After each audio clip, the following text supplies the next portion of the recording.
नमस्कार मित्रांनो, तर आता आनंदाचा शिधा बंद होण्याच्या मार्गावर आहे। काय आहे संपूर्ण प्रकरण पाहूया आपण आजच्या व्हिडिओमध्ये। रेशन कार्ड धारकांसाठी एक महत्त्वाची बातमी आहे। महाराष्ट्र शासनाने दिनांक 11 मार्च 2024 रोजी राज्य मंत्रिमंडळाच्या बैठकीमध्ये निर्णय घेतला होता की 1 किलो रवा, 1 किलो चणा डाळ, 1 किलो साखर आणि 1 लिटर सोयाबीनचं तेल देण्याचा निर्णय झाला होता।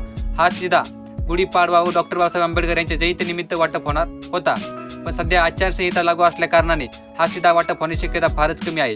कारण की निवडणूक आयोगाने सांगितलं होतं की कोणत्याही वेबसाईटवर व कोणत्याही शासनाच्या कोणत्याही वेबसाईटवर व कोणत्याही वस्तूवरती नेत्यांचा फोटो असता कामा नये व आपल्या ह्या आनंदाच्या शिधाच्या पॅकेटवरती नेत्यांचे फोटो आहेत व त्याच पॅकेटवर फोटो असल्या कारणाने हा शिधा वाटप होण्याची शक्यता फारच कमी आहे।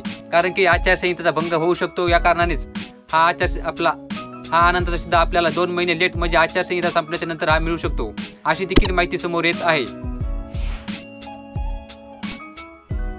अशीच माहिती पूर्ण व्हिडिओ पाहण्यासाठी आपल्या चॅनलला आजच सबस्क्राईब करून ठेवा। तर चला भेटूया पुढच्या व्हिडिओमध्ये।